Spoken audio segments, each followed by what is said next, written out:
Bonjour à tous, aujourd'hui on se retrouve dans une semaine importante, c'est les championnats nationaux fin de semaine, on se rapproche du Tour de France et il y a eu pas mal de courses le week-end dernier et pour parler de tout ça je suis avec Hugo. Hugo, comment vas-tu? Ça va super, on a vécu des bons moments la semaine dernière avec le Tour de Suisse, le Tour de Belgique. Franchement, c'était des belles images. On a vu un Tour de Suisse très serré, hein, quand même. Quand même, au fur et à mesure des étapes, on se posait la question qui allait le remporter. En tout cas, moi, j'ai adoré ce Tour de Suisse. Qu'est-ce que tu en as pensé, toi?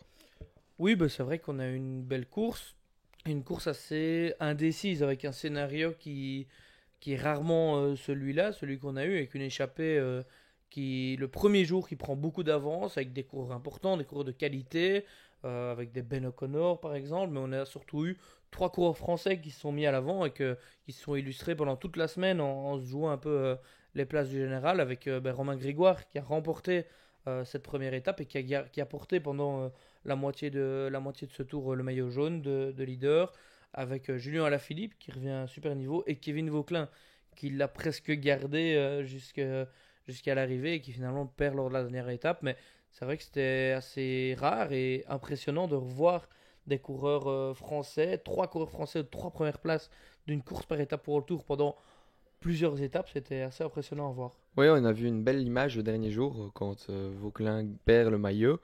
Philippe vient un peu le réconforter en lui disant que tu as fait une super forme, tu faut en profiter pour le Tour de France, tu as fait quelque chose d'incroyable, c'était vraiment bien.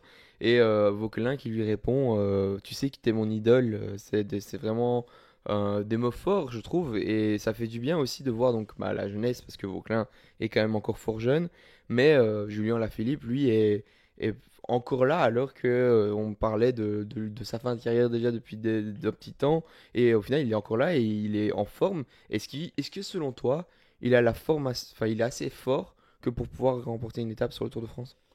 J'ai envie de dire oui, j'ai envie d'y croire. C'est vrai qu'on l'a rarement. Enfin, on l'a plus vu depuis un petit temps aussi fort.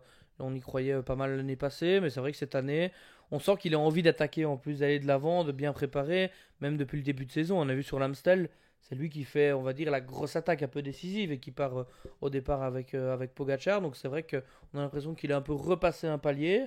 On n'a pas encore le Julian Philippe d'avant, mais je pense que pour aller chasser les étapes, on l'a vu, il était à l'avant sur cette première étape alors que c'est un très haut niveau, donc je pense qu'il le mériterait. Et ouais, je pense que j'aimerais bien le voir à l'avant, moi en tout cas. Ouais, ça c'est certain. En tout cas, il fera pas le général comme il l'a fait ici, parce qu'au final, il termine quatrième ou cinquième? Cinquième du général. Cinquième du général, parce qu'il a perdu quand même énormément de temps sur le dernier chrono. Ça, c'est quand même dommage, même si c'est peut-être pas le chrono le plus facile à rouler. Revenons un peu sur ce Tour de Suisse. Est-ce que tu as cru à ce que Vauquelin garde ce maillot jusqu'au bout? Moi j'y ai cru, parce que Vauclin il va quand même vite chrono, puis même il l'avait dit en plus, il l'avait annoncé qu'il allait se transcender et tout donner. Il a dit si je ne fais pas un malaise à l'arrivée, en tout cas ça ne pourra pas le faire.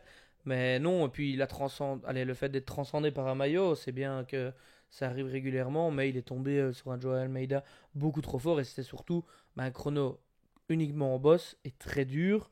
Je sais pas, j'y ai cru moi, alors que finalement il perd quand même pas mal de temps.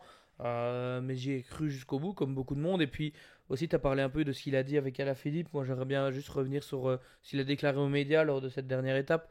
Parce qu'il disait que c'était une lueur d'espoir et c'était important pour l'équipe, mais qui était en grande difficulté financière, qui recherche un sponsor. Il a dit que par exemple, sur le Tour de Suisse, ils n'avaient pas eu de cuistot par exemple. Et il dit que jouer dans la cour des grands contre des UAE, ben, toute l'équipe a essayé de le faire et qu'il était très fier de ça.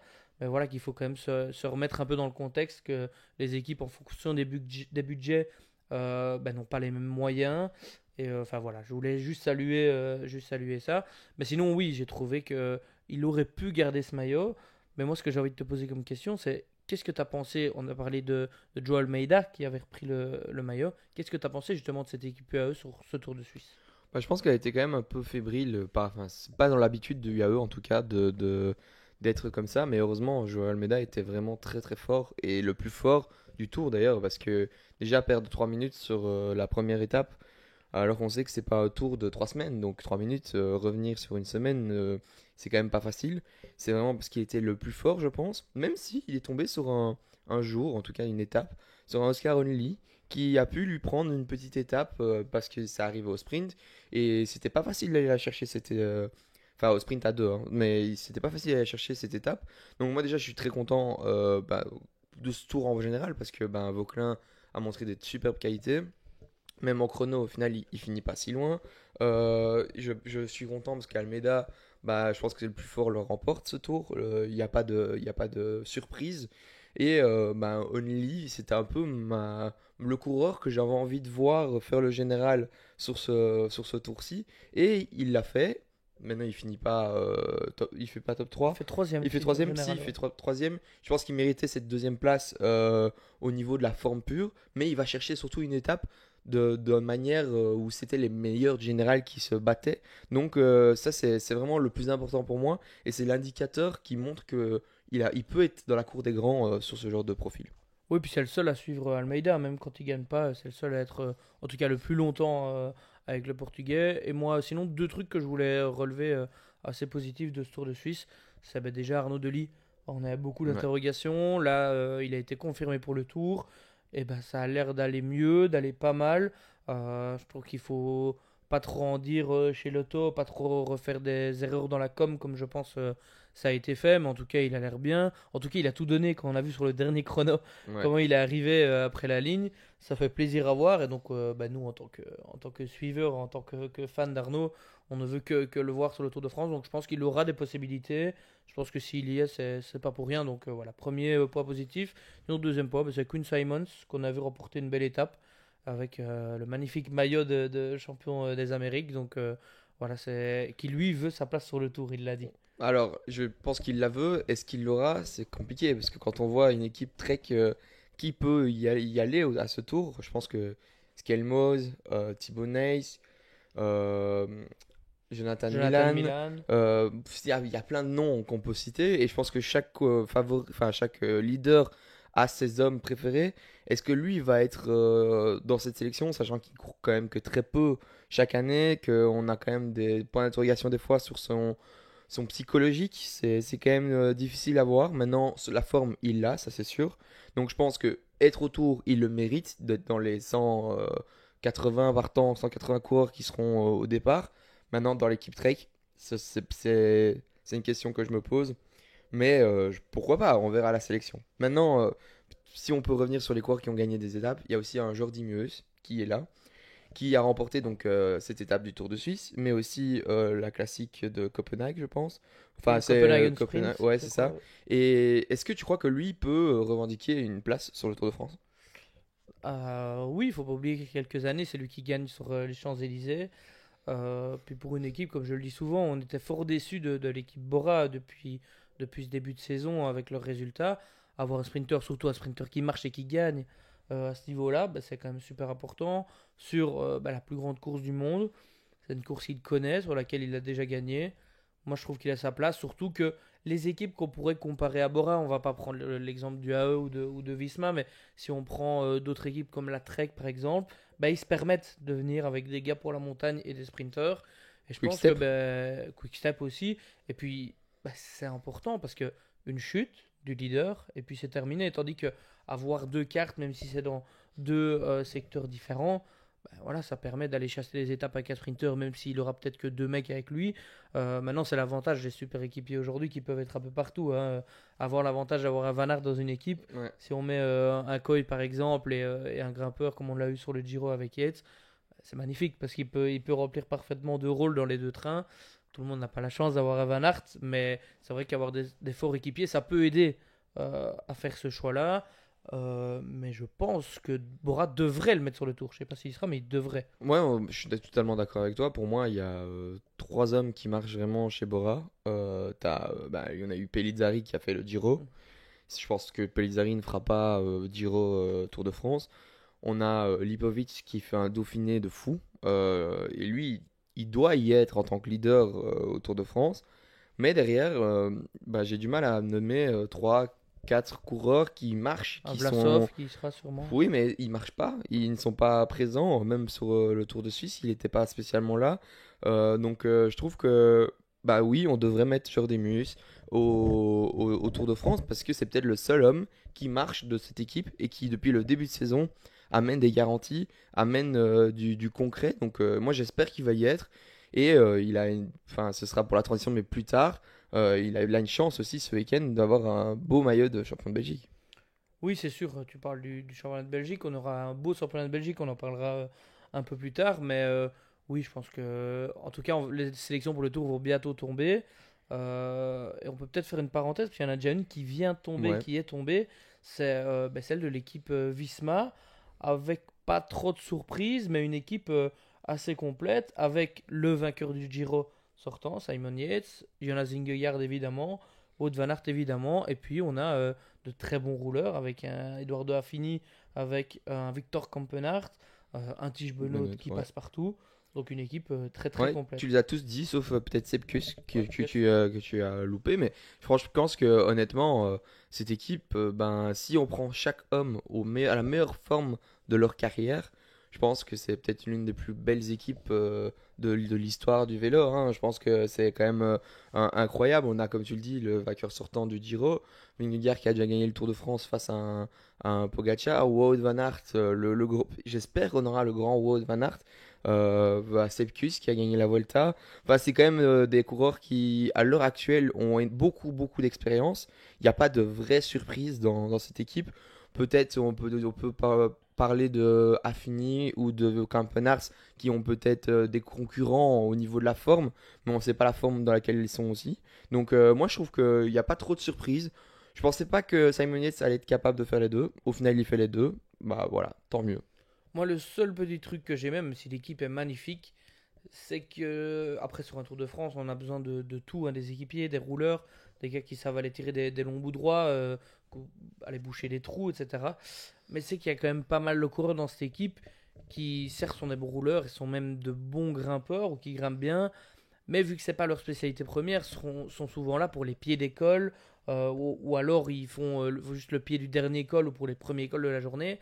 Mais voilà, comparé par exemple à la UAE, je pense que UAE aura plus de mecs dans le final parce que un Affini, un Kampenart, peut-être même un Tige Benoot, même s'il a l'air de voler en ce moment, et même un Van Aert, bah, ils sont très forts, ils grimpent tous très bien, même si trois d'entre eux sont quand même au départ plus des rouleurs. Mais pour la haute montagne, dans les 5-10 derniers kilomètres d'école, je pense qu'il y aura plus de purs grimpeurs, ou en tout cas de gars qui iront plus loin. Maintenant, voilà, on a toujours un Kuss, un Simon Yates, qui Ouais, sera là j'allais dire, avec je suis pas Vingegaard. sûr si Kus est vraiment dans la forme d'une bonne forme, parce qu'il était vraiment dans une bonne forme déjà au Dauphiné, et qu'il n'a pas de problème de santé, etc. Et que Simon Yates est dans la même forme que le Giro, Et bah, on a oublié de citer Jorgensen, ouais, surtout. et Jorgensen aussi, bah, je sais pas si enfin, avec ces trois-là, qui restera chez UAE quand ils seront encore là. Personnellement, il y aura peut-être Almeida, Adam Yates, et après, si je devais en citer un, j'ai pas la sélection comme ça encore sous les yeux, mais pour moi, il y aura pas encore trois gars, quoi. Tu vois, il y aura peut-être un gars. On voit des gars comme Marc Soler qui peuvent être là jusqu'au bout. On voit des gars, je pense Je pas pense qu'il y pas. sera parce que enfin, Jay Vine qui pourrait être là super tard. Ouais, mais après, Ça t'as dépend de raison la qu'il y a sélection. plus de rouleurs grimpeurs chez UAE que de rouleurs grimpeurs chez Visma, je trouve.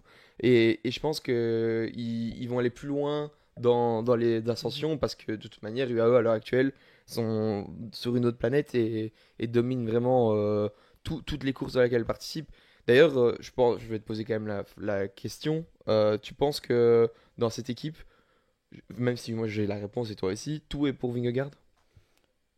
Oui, je pense que avec les années, avec ce qu'il a montré euh, sur chaque course auquel il a participé, je pense que ben, Van Aert aura sa chance sur certaines étapes parce que tout le monde le sait dans l'équipe. Il va se mettre à plat ventre pour Vingegaard, donc les quelques fois où il aura sa chance, il les aura. Et j'espère qu'il les aura. J'espère qu'il pourra peut-être même aller chercher un premier maillot jaune dans les premières étapes difficiles. Donc voilà, mais je pense que ce sera tout Donc pour Simon Vingegaard. Yates, Sepkus, Jorgensen, pas leur mot à dire sur le Bah, je pense général. que Jorgensen, on le voit depuis quelques années, il est tellement fort. Je pense que ce sera lui qui va rester tout le temps avec Vingegaard. Simon Yates, je pense qu'il est déjà tellement content d'avoir été chercher son Giro que lui, il sera là en tant qu'équipier. Et Kous, bah, l'équipier modèle, lui aussi, la Vesma lui a fait déjà un cadeau d'une Vuelta. Donc je pense que ouais, Je suis totalement d'accord avec toi. Je pense que chez Visma, il y a Vingegaard qui va vraiment être le leader. Et derrière, bah, je pense qu'on va vraiment jouer. On va pas pouvoir avoir joué sa carte sur le général. Maintenant, peut-être revenir sur les courses de la semaine dernière avec le Tour de Belgique. Parce qu'on a eu des beaux moments aussi au Tour de Belgique. Il n'y a pas eu que le Tour de Suisse qui a montré de belles choses. Je pense que notre Tour national, il y a eu d'abord une domination, je pense, du sprint pour Tim Merlier qui a remporté la première étape, Et mais la aussi dernière. la dernière. Ouais, je pense qu'il a montré que sur un sprint, entre guillemets, pas facile, mais plat, tout droit, qu'il est le meilleur sur l'explosivité, on va dire. Quand il faut pas aussi jouer sur une course difficile, je pense que c'est lui le meilleur. Il a dominé tous les sprinters qu'il y avait, mais un grand Molano aussi, je trouve, qui était là. Je pense qu'il fait 2 fois deuxième sur ce Tour de Belgique. C'est quand même dommage qu'un coureur qui a cette forme-là actuellement ne fasse pas de grand tour. Je pense que c'est quand même déjà une question qu'on peut se poser. Mais aussi, on a vu un Philipsen qui est revenu, qui a gagné une étape. Un Berkmos qui a remporté une étape majestueuse à Durbuy. Et je pense que s'il y en a encore un, si tu te Ouais, Ethan souviens. Hayter qui a gagné le chrono. Ouais, voilà, c'est ça. Chrono assez court, d'une dizaine de minutes d'effort. Mais oui, comme tu l'as dit, belle course nationale, 5 étapes, 4 victoires belges, une victoire anglaise. Tim Merlier, j'allais dire c'est rassurant pour le tour, même si on n'avait pas besoin de ça depuis quelques semaines. Il s'impose quand même comme le sprinter le plus fort. Après, il faut se méfier, on arrive sur le tour. On sait bien qu'on a eu la surprise il y a quelques temps quand Ouais, Girmay a ouais. pris le maillot vert. Je pense que pas beaucoup de gens s'attendaient à le voir être le sprinter de ce Tour de France-là. Donc je me réjouis d'être au tour et de voir. Philipsen n'est pas trop mal non plus, même s'il paraît un petit peu en dessous dans les sprints. Après, Tim Merlier, tu l'as dit, il a l'explosivité, mais il a aussi la puissance. La première victoire d'étape qu'il gagne à Knock au-dessus de la digue, Ouais. où c'est tout plat, mais les 50 ou 100 Ouais, derniers ouais. mètres remontent quand même assez fort. Il faut quand même savoir garder de la vélocité et de la force, ce qui fait magnifiquement bien en partant quand même d'assez loin, j'ai envie de dire. Puis sinon, ouais, c'est vrai, belle étape. Yann Oberkmoos, super étape au-dessus du mur de Durbuy qui laisse tout le monde à l'arrêt.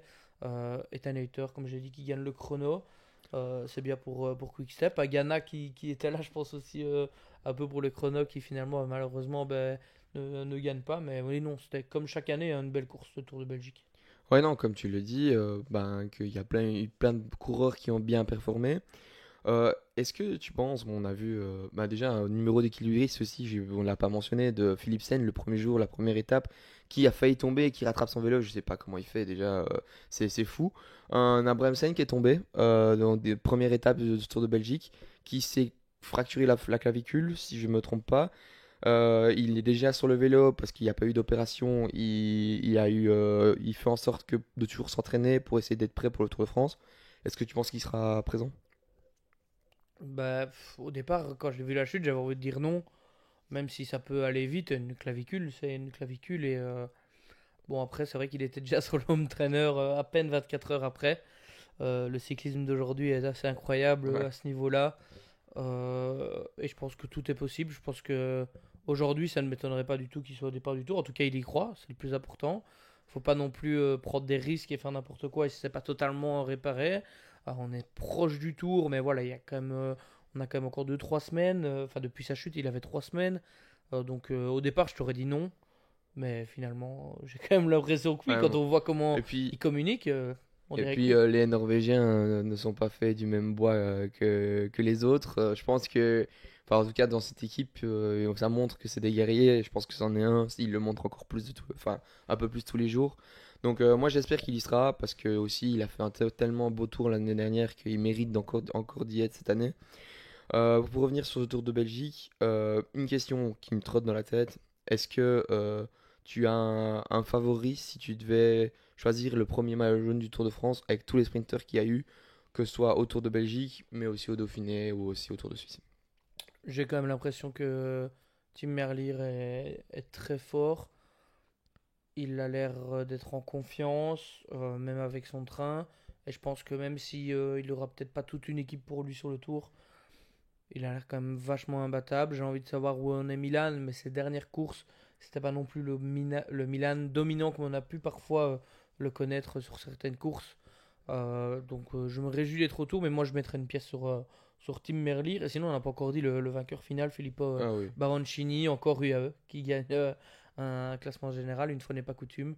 Et sinon, ben, la dernière étape, on a quand même vu l'abandon d'un Thibaut Neis, pardon. Ouais, l'avant-dernière étape. Parce que L'avant-dernière Ardurbuy étape, ne fait oui. pas. Et c'est apparemment dû au fait qu'il ait bu trop froid, trop vite. Et qu'il soit tombé malade. Donc il n'a pas pris de risque pour le Tour de France.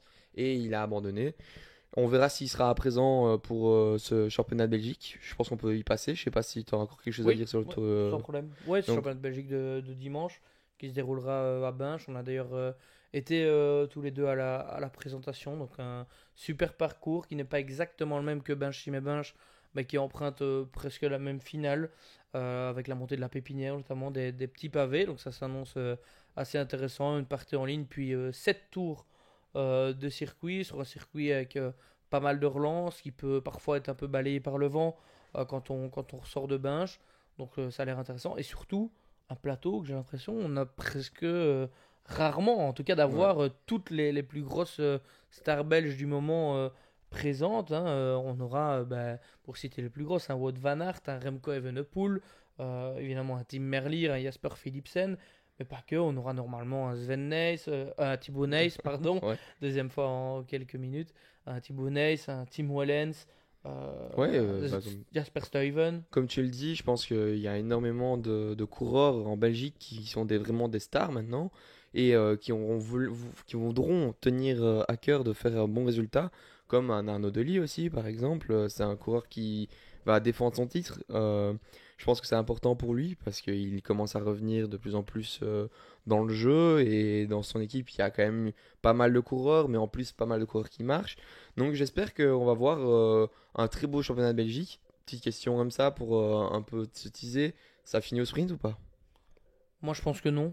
Un championnat, c'est un championnat, c'est avec des hommes forts. Alors, avec un petit groupe, je pense que c'est possible. Mais voilà, on a des gars qui peuvent arriver seuls. Hein. Un Remco ou un Wout. Quand on voit la qualité de sprint qu'on a en Belgique, il faut qu'ils arrivent seuls ou en tout cas dans un petit groupe. Non, un championnat, quand on voit les hommes qu'il y a. Puis aussi, c'est souvent spécial un championnat. Il y a des équipes qui sont à presque 20 coureurs, comme l'équipe Lotto par exemple, des équipes belges avec beaucoup de coureurs de nationalité belge. Et puis il y a les équipes qui seront peu. Il y a des équipes qui sont entre les deux, comme la Visma, avec un Tige Benoît, un Victor Kampenaerts, un Tosh van der Sande, un Wout van Aert. Donc voilà, il y aura des équipes, je pense qu'il faudra se méfier de la Visma, parce qu'avoir des Victor Kampenaerts dans son équipe pour Wout, c'est assez intéressant. Et puis voilà, Tim Merlier avec une grosse équipe Quick-Step de qualité, il faudra s'en méfier fort. Bah, je pense que l'équipe qui est peut-être la mieux placée, enfin qui a le plus de chances d'être champion de Belgique, je pense que ça reste quand même cette équipe Soudal Quick-Step parce que au sprint, bah, ça les arrange. Mais s'il faut envoyer quelqu'un, bah, Remco Evenepoel va certainement être désigné pour être l'homme qui va aller dans tous les coups. Donc moi je me pense que c'est eux qui ont le meilleur effectif que pour pouvoir performer dans les deux. Mais moi je pense qu'il n'y aura pas de sprint massif. Je pense qu'il n'y a aucun intérêt pour personne de venir au sprint avec Tim Merlier et de risquer de perdre ce championnat de Belgique. Maintenant, c'est pas parce que tout le monde ne veut pas, enfin, d'arriver au sprint que justement on n'y arrivera pas. Parce que on a des équipes, comme tu l'as dit, Lotto, comme Alpecin, qui ont énormément de coureurs et qui ont fait rouler leur équipe dès qu'ils ne sont pas dans le coup, dès qu'ils ont un peu un temps de retard. Donc pourquoi pas Tim Merlier. Mais je pense que si tu devais dire, allez, donne un favori maintenant, si tu devais dire un favori sur tous les noms. J'ai envie de dire plusieurs noms différents, mais je vais en dire qu'un pour jouer le jeu. Je veux dire Thibaut Neis, parce que c'est un gars qui aime bien les championnats. Chez les jeunes, il est régulièrement bien sur le championnat, comme Arnaud Delis d'ailleurs. Voilà, je dis Thibaut Neis. Je pense que son abandon sur le Tour de Belgique, c'était vraiment dû à cause de la chaleur et de l'eau et d'une mauvaise gestion de ça. Des fois, l'estomac ne répond pas comme on le voudrait. Et je pense qu'il est prêt pour ce Tour de France, au premier tour. J'en parle souvent dans les vidéos, mais depuis qu'il est pro, euh, toute sa saison est bien calculée. À chaque course, il est tout le temps en forme. Il en fait pas trop. Il n'a pas fait de grands tours trop tôt, selon moi. Il a fait beaucoup de courses par étapes. World Tour, il a gagné à tous les échelons pour gagner depuis l'année passée en World Tour. Donc je pense que s'il est sur le tour, c'est qu'il est prêt. Il sera prêt. Et c'est un homme de championnat. Faire le tour, son premier tour avec un meilleur champion de Belgique, chapeau. Bah, j'espère que ce sera différent que pour Arnaud Delis, par exemple, même si Arnaud fait quand même un beau tour l'année dernière. Moi, si je devais dire mon petit pronostic, euh, moi je vais dire quand même deux noms. C'est donc celui que je pense qu'il va remporter et le petit coup de cœur que j'ai envie qu'il le remporte. Alors le coureur que je pense qu'il va remporter, c'est Wout van Aert parce que c'est un parcours qui lui convient vraiment bien. C'est un parcours qui lui aussi, il n'a pas besoin d'avoir deux hommes dans son équipe pour soit le sprint, soit attaquer. C'est lui qui ira sur tout. Et en plus, comme tu l'as dit, cette équipe Visma est très très bien armée avec des coureurs qui pourront faire le taf s'il le faut. Et donc ça, c'est mon favori. Maintenant, la personne que j'aimerais vraiment bien qui remporte ce championnat de Belgique, c'est Steven. Parce que j'ai envie de le voir avec ce maillot de champion de Belgique. J'ai envie de le voir. C'est un coureur qui a performé sur les classiques. C'est un coureur qui est sur le Tour de France. J'ai envie de voir sur ces dernières années, parce que maintenant il n'est pas non plus dans ses jeunes années, pouvoir porter et être fier de porter ce maillot de champion de Belgique.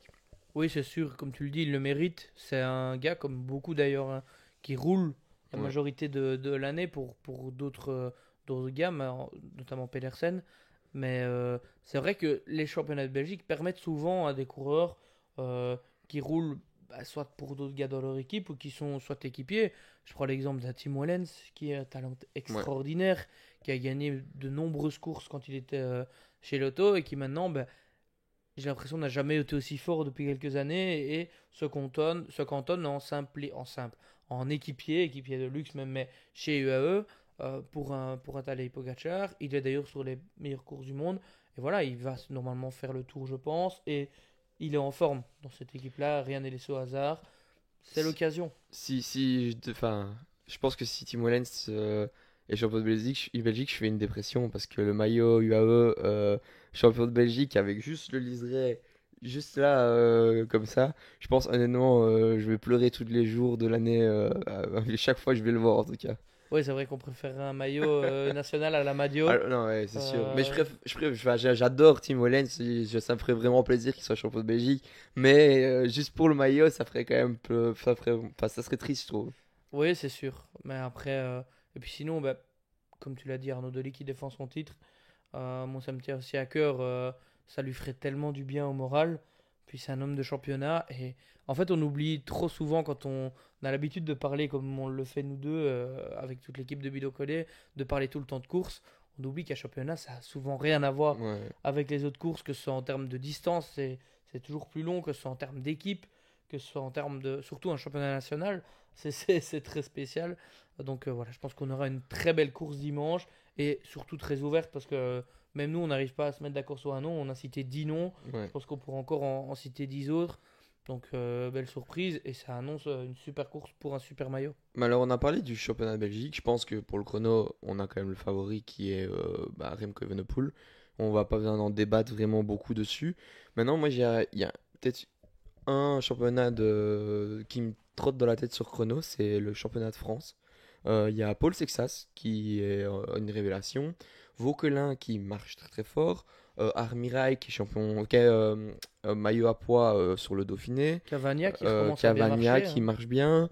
Est-ce que tu as un favori sur ce championnat de France chrono? Je t'avoue, je connais pas vraiment le parcours. Mais après, si c'est un chrono pour les rouleurs, j'ai envie de dire Cavagna parce que j'ai trouvé, comme beaucoup de monde, malheureusement fort en dedans ces dernières années. Et là, depuis qu'il est revenu en France, je le trouve différent. Je l'ai vu sur le Dauphiné, il avait longtemps le meilleur temps à l'arrivée. C'est un homme qui a déjà été champion de France et je le verrais bien gagner. Paul Sexas, c'est, je pense, un peu trop tôt. Puis je pense que si c'est un chrono pour rouleur, ce sera peut-être un peu trop juste pour son petit poids. Mais voilà, je vais mettre Cavagna, je mets une pièce sur Cavagna. Bah, moi, je suis pas trop d'accord avec toi. Je pense que Paul Sexas va être déjà prêt. Et je pense qu'il a vraiment préparé ces dernières semaines. Enfin, depuis que le Dauphiné est fini, cette semaine, il a sûrement travaillé le chrono parce que je pense qu'il a plus de chances d'être champion de France sur chrono que sur route à l'heure actuelle. Parce que c'est un parcours qui est quand même pas facile en France, mais qui est quand même possiblement arrivé au sprint sur le parcours de la championnat de France. Bah voilà, je pense qu'on a fait un peu le tour. Est-ce que tu as quelque chose à dire encore? Non, je veux dire que je suis content parce que quand les championnats nationaux arrivent, ça sort vraiment le le Tour de France. Ça sent vraiment cette atmosphère. D'ailleurs, on y sera et moi je me réjouis énormément de me retrouver là et de voir tous ces champions nous faire rêver encore pendant longtemps. J'espère juste que d'ici là, il n'y aura pas de chute. C'est peut-être la première année depuis 3 4 5 ans où on n'a pas un des grands favoris qui chute proche de l'échéance. Ouais. On aura normalement un Tour de France avec un Remco Evenepoel à 100%, un Pogacar à 100% et un Vingegaard à 100% sans parler des autres. Donc ça va faire plaisir. Pour le moment, en tout cas, je croise les doigts pour les 2 dernières semaines qui restent, mais je me réjouis d'y être. Il y aura du très beau en sprint, du très beau en grimpeur, du très beau pour les générales, du très beau en baroudeur. Donc je pense qu'on a le cyclisme magnifique pour le moment et la meilleure période de la saison. Ouais, bah dites-nous ce que vous voulez comme vidéo pour l'avenir. Nous, on a prévu d'analyser la start list, le parcours du Tour de France. Dans la semaine à venir, juste avant le Tour de France, c'est ce qui sortira sur la chaîne. En tout cas, j'espère que vous avez bien aimé cette vidéo. Laissez un pouce bleu et allez, abonnez-vous. Ciao, ciao. Ciao!